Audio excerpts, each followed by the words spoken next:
उत्तराखंड के उत्तरकाशी में हालात बहुत नाजुक हैं। भीड़ दुकानों पर हमला कर रही है। जिस तरह मणिपुर को दंगों की आग में झोंक दिया, कहीं उत्तराखंड के साथ भी ऐसा कुछ तो नहीं करना चाहती सरकार।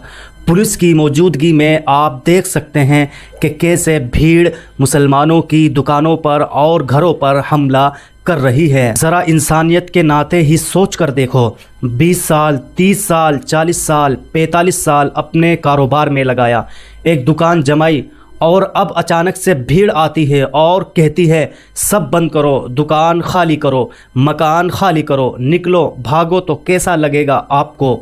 उत्तराखंड के उत्तरकाशी में जो हो रहा है वो खुलेआम जुल्म है।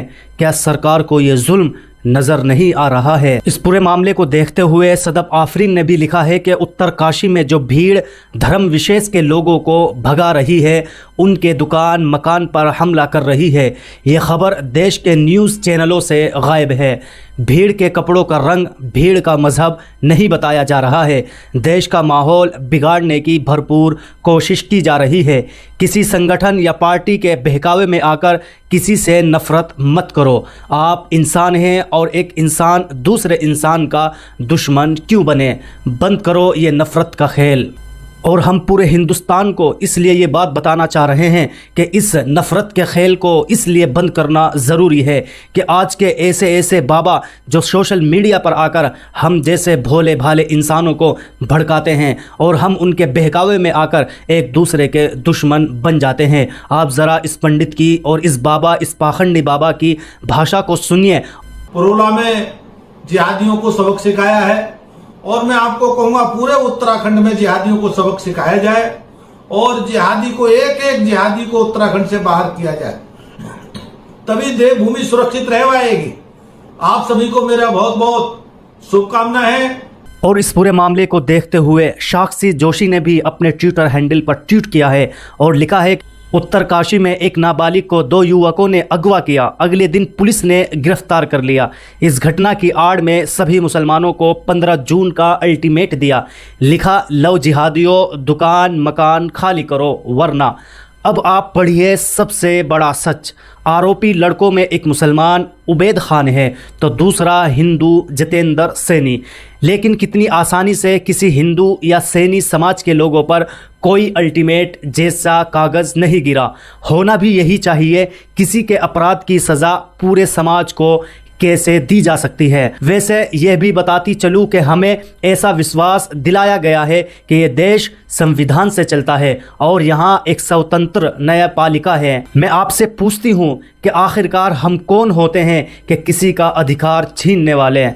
और अब आप इस मोहतरमा साध्वी जो अपने आप को साध्वी बोलती है, इसका जहरीला बयान भी सुनिए।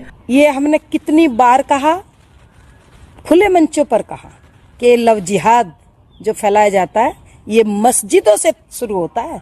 मस्जिदों से सारा उनको पूरा का पूरा ज्ञान बांटा जाता है, इसलिए ये लव जिहाद बढ़ रहा है।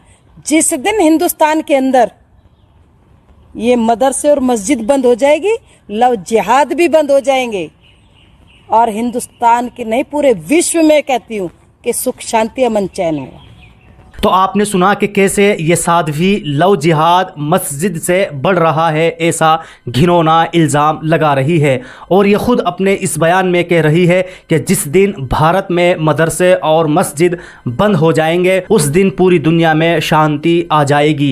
क्या इस साध्वी पर कोई कार्रवाई नहीं की जाएगी? क्या इस साध्वी पर कोई FIR दर्ज नहीं की जाएगी? इसी वजह से आज हम हिंदू मुस्लिमों के दरमियान एक दरार पैदा हो रही है। लेकिन हमने ये भी देखा है कि कुछ हमारे हिंदू भाई इसके खिलाफ आवाज़ भी उठा रहे हैं। ऐसे ही पुनीत कुमार सिंह ने अपने ट्विटर हैंडल से ट्वीट करके इस पूरे मामले को लिखा है कि मुस्लिमों के दुकानों पर घरों पर पुलिस की मौजूदगी में हमला ही नए भारत की पहचान बन गया है क्या?